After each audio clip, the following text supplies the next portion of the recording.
C'est parti, c'est à vous. Très bien. Alors, juste, excusez-moi, c'est qu'il y a un truc qui est perturbant. Donc, on se voit pas, nous. Alors, non, non, Excusez-moi, je sais que ça a commencé, mais c'est que. Alors, ça, c'est un truc qui me perturbe parce que je sais jamais si on est dans le champ ou pas. Bon, on vous voit, vous inquiétez pas, on vous voit. Parce que nous, on se voit pas, hein. Donc, Ouais. Non, non, par on contre, vous voit, bon, il je n'y a vais pas de tout fermer problème. alors. Hop, comme Ouais. ça. Bon, bah, vous nous direz top et puis c'est bon. C'est bon, vous pouvez y aller. Très bien. Donc bonjour à toutes et à tous. Donc nous allons vous présenter le cimetière naturel de Souchet qui se trouve à Niort, un cimetière qui a un fonctionnement assez particulier.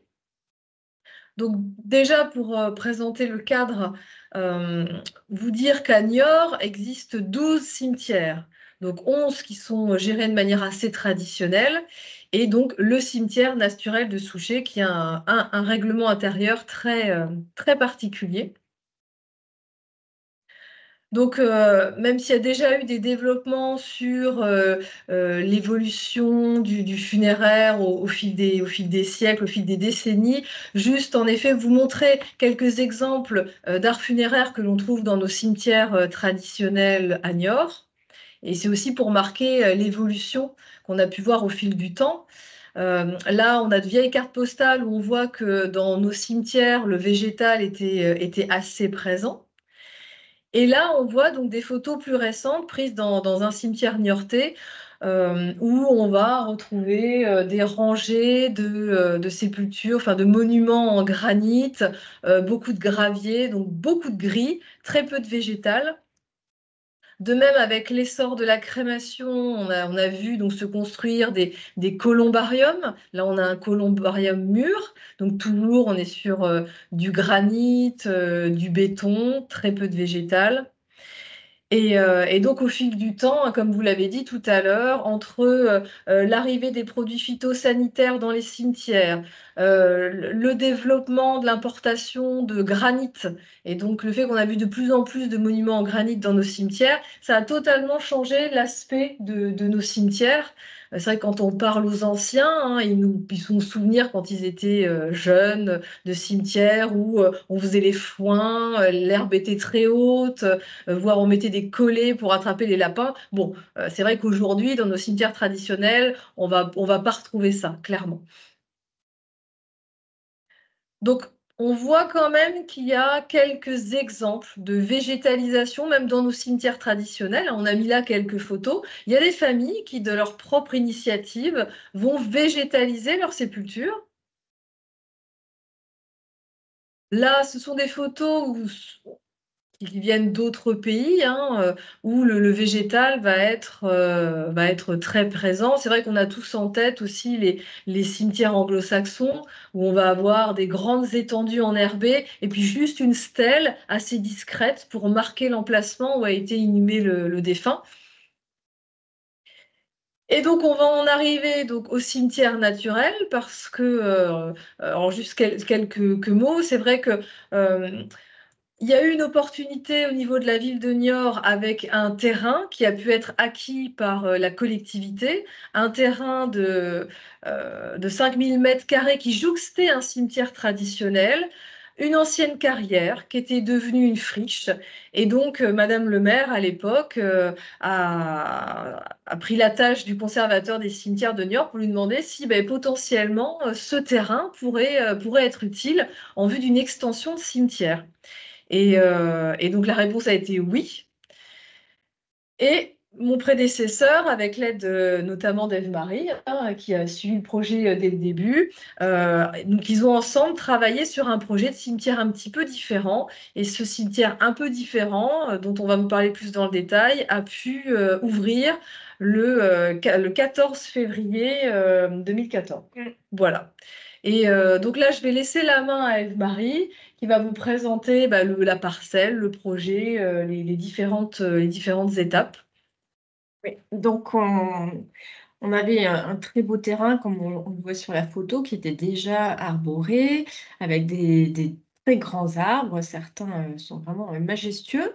Donc on a tout fait pour les préserver et on a aménagé le cimetière en fonction des arbres existants. Donc, on a fait vraiment quelque chose de très léger. On est venu ponctuellement faire des petites choses qui, dans notre esprit, doivent rester les plus discrètes possibles. Et le but, c'est d'oublier qu'on est dans un cimetière et plutôt voilà, se dire qu'on est dans un parc, dans un jardin et rendre voilà, les tombes les plus cachées possibles. Donc, on a aussi profité de la création du cimetière pour aménager un parking végétalisé. Parce que bon, bah, c'est aussi important quand on crée un cimetière. Et donc, ce parking végétalisé bah, introduit à la fois l'entrée sur le cimetière traditionnel et sur le cimetière naturel. Ce qui fait que bah, beaucoup de gens qui viennent au cimetière traditionnel voient cette entrée un petit peu atypique et sont parfois tentés d'y entrer. Donc ça, c'était finalement une très bonne chose que les deux cimetières se jouxtent. Comme ça, les gens bah, peuvent d'eux-mêmes comprendre la différence entre les cimetières traditionnels et puis les futurs cimetières, enfin, on espère qu'ils vont se développer de cette sorte-là. Donc, on a aménagé le cimetière voilà, très simplement. On a créé une grande allée circulaire en calcaire, le calcaire issu du site. Et après, on est venu tondre des petites allées entre les arbres et positionner des tombes par-ci par-là. On a aussi mis des cavernes pour accueillir les urnes et on a aussi imaginé au centre un espace de dispersion voilà, pour les personnes qui le souhaitent. Donc, on a 3 modes d'inhumation. L'inhumation en pleine terre, enfin, 3 modes de funérailles, l'inhumation en pleine terre, l'inhumation cinéraire et la dispersion des cendres. Donc voilà, en 2014, quand le site a ouvert, voilà un petit peu le paysage qu'il avait. Donc c'est vrai qu'aujourd'hui, bah, il est arrivé à saturation.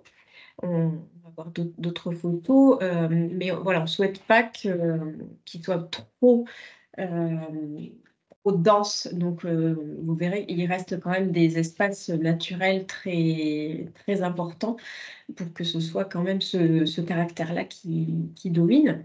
Donc, voilà, là, c'était toutes nos pistes de réflexion pour aménager ce cimetière. Donc, vraiment le préserver, réduire notre empreinte le plus possible, avoir une gestion naturelle, faire travailler toutes les régies municipales. Ça aussi, c'était quelque chose de vraiment intéressant, aussi bien pour nous que pour les agents, parce ils ont tous vraiment participé très volontairement et ils ont beaucoup aimé. Et puis pour les familles, on a pu faire baisser le coût des funérailles, puisqu'on va le voir plus tard. Voilà, cimetière naturel, bah, pour les familles, c'est un coût moindre qu'un cimetière traditionnel.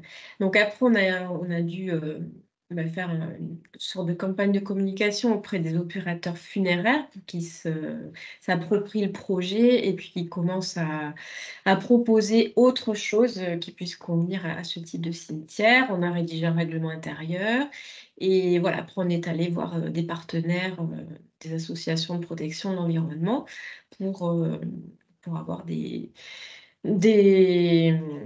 offres différentes. Par exemple, il y a eu la LPO qui a mis des nichoirs, le CNRS aussi qui a installé des nichoirs, d'autres associations plus locales qui nous ont fait des plans de gestion. Donc voilà, tout ça a pu être possible grâce à cette synergie. Alors oui, comme on disait tout à l'heure, c'est un cimetière qui a un fonctionnement très particulier. Donc déjà, il faut savoir que dans ce cimetière, les inhumations vont se faire uniquement en pleine terre. Dans ce cimetière, il n'est pas possible de faire construire un caveau béton. Donc ça, c'est la première chose. On va être attentif également aux matériaux utilisés. Donc, concernant les cercueils, il s'agit de bois non traités, issus voilà, de forêts françaises, pas de vernis, pas de colorant. L'idée, c'est vraiment que le cercueil, je dirais, se dégrade le plus rapidement possible. On est vraiment sur l'idée de retour à la terre. Donc c'est pourquoi on va inciter les familles à habiller aussi le défunt avec des fibres naturelles qui vont se dégrader rapidement, du coton, du lin. Donc, il y a vraiment cet état d'esprit-là. On va également inciter les familles, même si encore une fois c'est une incitation, on va les inciter à ne pas faire subir de soins de thanatopraxie à leurs défunts. Toujours dans cette idée de permettre à la nature de faire son œuvre sans qu'il y ait de frein, de manière à ce que ça se fasse voilà, le plus, je dirais, rapidement, naturellement possible. Au niveau des urnes, alors c'est vrai que dans un premier temps, on était parti sur des urnes biodégradables. Et puis, on a revu un petit peu notre mode de fonctionnement parce que c'est vrai qu'aujourd'hui, ces urnes, elles sont inhumées dans des cavurnes en bois. Donc, on s'est dit, pourquoi pas plus tard, en effet, inhumer des urnes biodégradables dans un sous-bois, c'est-à-dire directement à même la terre. Et là, on considérera après que c'est un espace, je dirais, sacré. Hein, voilà, on n'y touchera plus. Il n'y a pas d'histoire de concession. Ça sera comme une sorte d'espace de dispersion. Mais par contre, les urnes qui sont inhumées dans des cavurnes, là, l'idée, c'est plutôt d'être sur des urnes plus traditionnelles, puisqu'une famille pourrait tout à fait décider de ne pas renouveler la concession et de partir avec son urne pour une autre destination. Bon, voilà. Et puis, donc, il y a l'espace de dispersion. Autre point un petit peu qui sort de l'ordinaire, dans ce cimetière, vous ne trouverez pas de monuments, alors, ni en granit, ni en quelque matière que ce soit, puisque en surface, les familles vont pouvoir personnaliser l'espace par de la plantation. Donc, elles vont planter, alors ça peut être des bulbes, ça peut être, enfin, il y a différentes variétés de plantes envisageables, voire de petits arbustes, pas d'arbres, parce qu'il est important que nous ayons la possibilité, si une famille ne renouvelle pas une concession, ou tout simplement si cette concession doit accueillir un deuxième défunt ou un troisième défunt, il ne faut pas à chaque fois qu'on soit dans l'obligation d'abattre un arbre. C'est ingérable pour nous. Donc, nous gardons la main, nous, collectivités, sur la plantation des arbres, leur remplacement, le type d'essence, mais la famille va pouvoir faire des petites plantations sur l'espace concédé. Autre chose, les fleurs artificielles sont interdites dans ce cimetière, de même que les objets. Alors, ils sont quand même tolérés s'ils sont discrets, mais encore une fois, comme disait Marie tout à l'heure, l'idée, c'est vraiment que ces sépultures, elles se font dans le décor, et le décor, il est végétal. Donc l'idée n'est pas de mettre plein d'objets ou des monuments, voilà. On est sur de la végétalisation, de même que l'identification du défunt ne va pas se faire avec, comme on le voit traditionnellement, une grosse stèle ou des grosses plaques en granit.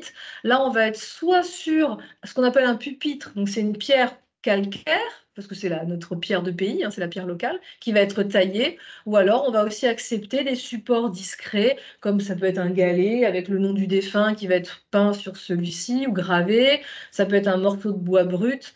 Voilà en gros le fonctionnement particulier. Alors, il faut savoir que avec ce cimetière-là, on est dans une approche qui est plus stricte que ce que prévoit la réglementation. Normalement, les familles, à partir du moment où elles optent pour un cimetière, elles ont le choix, inhumation pleine terre, inhumation caveau. Elles peuvent personnaliser presque comme elles le souhaitent l'espace concédé. Donc, on est un petit peu hors la loi. Pour autant, nous n'avons jamais eu de soucis, puisque, encore une fois, à Niort, il y a 11 autres cimetières, et les autres cimetières fonctionnent, je dirais, conformément à la réglementation. Donc oui, on peut être plus strict que ce que prévoit la réglementation, mais ça doit toujours rester un choix pour les familles. On ne peut pas leur imposer ce cimetière-là, il faut qu'à côté, elles aient d'autres options. Donc, pour réaliser ce cimetière naturel, donc on a dit plus tôt qu'on avait fait travailler beaucoup les agents municipaux. On a aussi fait en sorte de récupérer un maximum de matériaux locaux et disponibles dans les régies. Donc, on a trouvé plusieurs blocs calcaires qui ont fait office de banc. On a créé donc des allées en calcaire avec le calcaire issu des fouilles. On a des pavés en granit. On a une grosse meule là tout à droite qui était, je ne sais plus où elle était. Elle était chez le voisin. Chez un riverain, je crois que ça appartenait au propriétaire riverain et qui n'en faisait rien en fait. Donc on a pu la récupérer. Voilà, donc c'était aussi important pour nous de réemployer et revaloriser les matériaux locaux. Et puis, on a fait appel au savoir-faire des agents. Tu peux passer, ils ont été très créatifs. Donc, on voit par exemple un exemple de nichoir et d'hôtel à insectes. Donc, tout ça, ça a été imaginé et réalisé par les agents municipaux. Et puis là, on voit un exemple d'aménagement récent d'un cavurne. Donc, sous ce pupitre, voilà le fameux pupitre en calcaire qu'on propose aux familles, hein. Toutes les dimensions sont dans la charte. Après, chaque famille personnalise le pupitre comme elle le veut, avec les lettres, les couleurs qu'elle veut. Elle peut mettre une photo ou autre chose. Et autour, voilà, de ce pupitre, on a de la végétation. Et en dessous de ce pupitre, l'urne est enterrée dans un mélange de sable et de terre. Et tout ça est dans un caveau en bois. Tout à fait. Petite précision quand même, parce que vous pourriez vous poser la question, mais qu'est-ce que ce cylindre en métal? Alors c'est vrai que la question avait été posée au début, à l'ouverture du cimetière. Il y avait une volonté de la part du service de mettre à disposition des familles un vase. Et c'est vrai que vous étiez creusé la tête pour savoir un petit peu quel type de vase. Et le choix s'était porté sur un vase en inox. Alors on ne le propose plus aujourd'hui. Aujourd'hui, on laisse la main aux familles. Elles ont la possibilité d'opter pour un vase. Alors, ça peut être un vase en bambou. Ça peut être, on a vu des vases en pierre calcaire aussi. Voilà, on a cette tolérance-là parce que c'est vrai que ce vase va permettre aux familles de mettre des fleurs fraîches. Alors, ça peut aussi être déposer un bouquet de fleurs sèches, hein, mais c'est un petit plus. Et voilà, donc c'est vrai qu'on a un petit peu évolué dans le temps par rapport à ce vase. C'est un autre exemple toujours dans le jardin d'urne. Donc, certaines familles, voilà, ne souhaitent pas utiliser le pupitre en calcaire. Donc, à gauche, elles ont mis une petite ardoise avec un petit cadre en bois. Et puis, à droite, des galets qu'elles ont, voilà, plusieurs galets qu'elles ont peints elles-mêmes. C'est vrai qu'au fil du temps, on a aussi, on a vu ce que proposaient les familles. Et alors, c'est toujours un petit peu compliqué dans ce type de cimetière parce qu'on a quand même un règlement assez strict, comme je vous disais tout à l'heure, hein, pas trop d'objets. Attention, toutes les plantations ne sont pas acceptées. Il faut pas d'espèces invasives, il faut pas d'espèces exotiques, etc. Et très souvent, on est amené un petit peu à faire la police pour connaître, hein, soit parce que les familles, elles savent pas ce que c'est qu'une espèce invasive ou exotique, voilà, elles n'ont pas ces connaissances-là. Et puis c'est tentant, hein, de déposer des objets, des plaques. Donc très régulièrement, on écrit aux familles, on fait des rappels. Voilà. Donc je pense qu'au fur et à mesure, ma foi, ça va. Les familles vont finir par prendre le pli, mais c'est pas toujours évident. Pour l'espace funéraire, donc l'inhumation en pleine terre, on a un plus grand espace qui est alloué aux familles.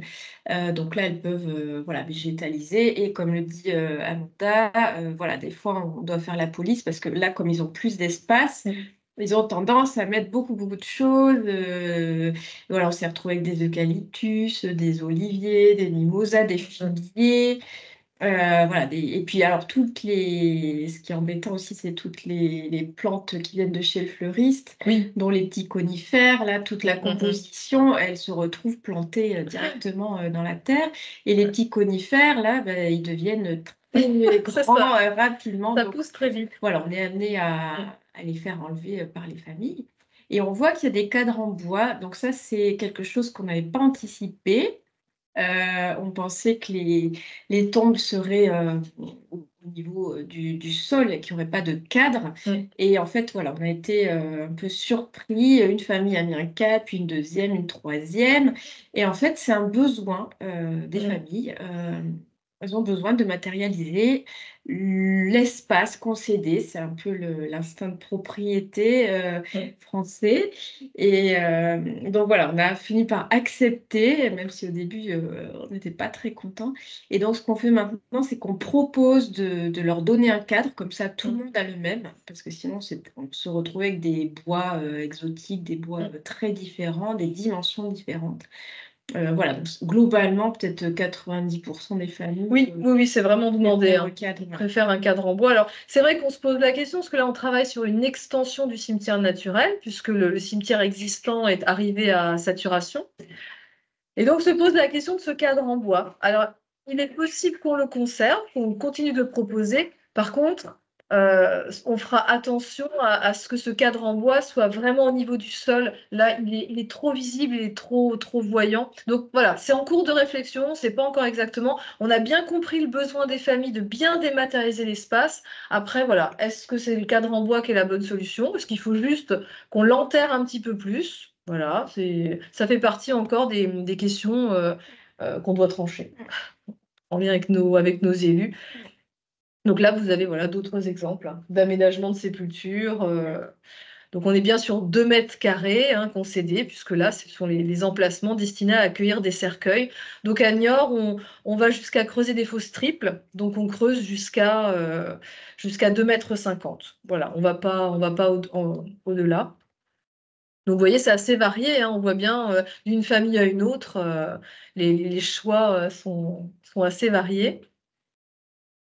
Là, c'est le jardin du souvenir. Donc, c'était ce qu'on avait vu au tout début, un espace qui est au centre du cimetière. En fait, le choix s'est fait un petit peu, s'est imposé à nous, quoi. C'était une évidence. On avait au centre des arbres qui étaient plantés, enfin qui se sont plantés tout seuls selon une forme arrondie. Et donc, on est venu positionner notre espace de dispersion au cœur de cet espace. Pardon, c'est mon téléphone. Et donc la meule a trouvé sa place au centre et on a aussi récupéré des pierres en granit, des pavés pour faire une mise en scène végétale autour de cet espace. Et c'est vrai il est très chaleureux, il est un petit peu caché, il y a une haie autour.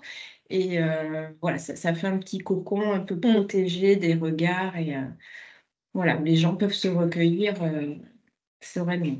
C'est vrai qu'encore une fois, ces courbes et ces formes arrondies, on n'a plus trop l'habitude de les voir au sein des cimetières. On est plutôt sur des choses très rectilignes. Voilà, c'est vrai qu'il y a cette dureté. Et là, l'arrondi apporte en effet un côté plus, oui, comme tu dis, presque cocooning. Et puis toujours cette volonté, on est sur une gestion différenciée de l'espace. C'est vrai qu'on l'a pas forcément dit, mais il faut savoir qu'il y a toute une partie du cimetière qui est laissée en prairie haute. Et on va jouer justement sur ces hauteurs pour créer des espaces plus intimes. On va un peu se servir du végétal comme d'un paravent, ce qui fait que, notamment au printemps, là, quand on a vraiment l'herbe qui est très haute à certains endroits, lorsque vous arrivez dans le cimetière, vous ne voyez pas au loin. Il va falloir que vous vous aventuriez au niveau des allées qui sont tondues pour, au fil de votre avancée, découvrir des sépultures, découvrir voilà, les bancs, enfin le mobilier urbain, etc. Donc, et ça, c'est vrai que ça fait aussi partie du charme des lieux, c'est on ne tombe pas tout à ras. Seules les allées secondaires sont tondues à ras. Et après, on a 2 niveaux. Voilà, la partie qui reste en prairie haute, et puis une partie où on va quand même tondre un petit peu plus régulièrement. Et ça permet aussi aux familles de se rendre compte que oui, cette parcelle, elle est entretenue. Voilà. Parce que c'est vrai que quand on a tendance à laisser tous les espaces en prairie haute, ça peut semer le doute chez les familles qui peuvent avoir l'impression que, ah bah d'accord, c'est un espace qui est laissé à l'abandon. Non. Donc c'est vrai qu'avec ces allées bien rases, on comprend que oui, il y a bien un entretien régulier. Là, c'est l'arbre, on l'a appelé l'arbre des printemps. Donc, il est lié à l'espace de dispersion. On a voulu faire quelque chose de différent, de plus esthétique qu'un simple recueil pour marquer le nom des défunts dont les cendres ont fait l'objet d'une dispersion. Donc, un agent a imaginé voilà, des sculptures. Donc, ça serait que c'est un plus dans ce cimetière.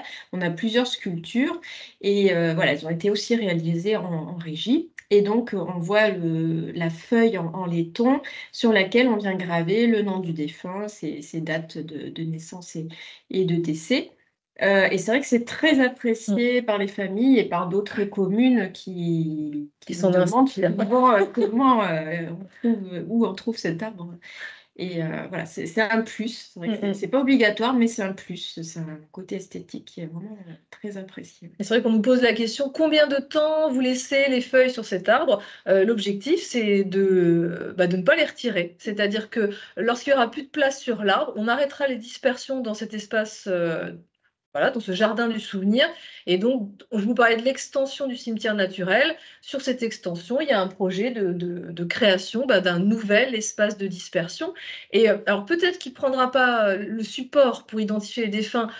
Ça ne sera pas un copier-coller de cet arbre des printemps, mais l'idée est quand même de garder ce même esprit avec. Alors, est-ce que ça sera aussi une forme de végétal? Est-ce que ce sera un arbre, mais un arbre différent? Je pense qu'en effet, on est bien parti pour garder la symbolique de l'arbre, parce que ça parle beaucoup, mais avec une forme différente. Et voilà. Mais c'est vrai qu'en effet, les familles sont assez demandeuses.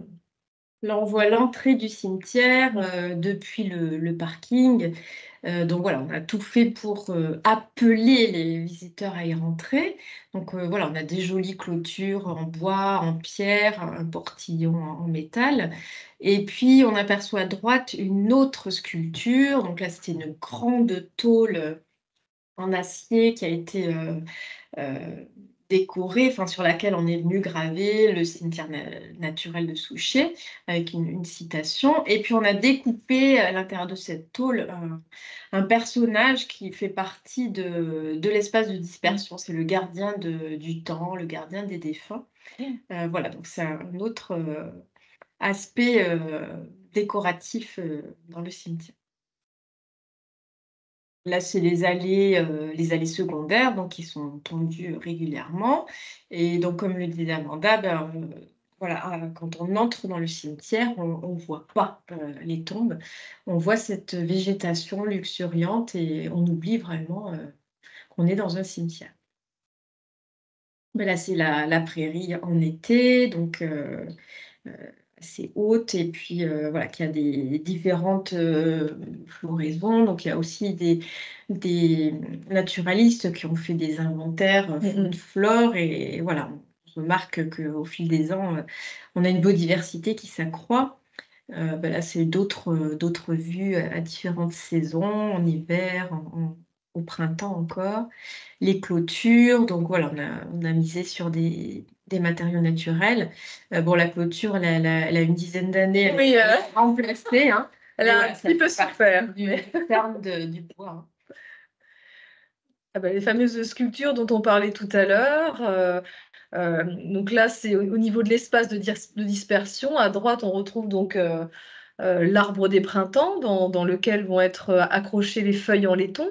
Le gardien qui pousse, la roue, ça symbolise le temps qui passe. Enfin, c'est vrai que avec ces sculptures-là, quand on décrit, parce qu'il y a des fausses serrures avec des clés, 12 clés, etc. Il y a plein de symboliques en fonction de sa sensibilité. On peut interpréter plein de choses. Donc ça aussi, comme tu disais, c'est un vrai plus, la présence de ces sculptures sur ce site.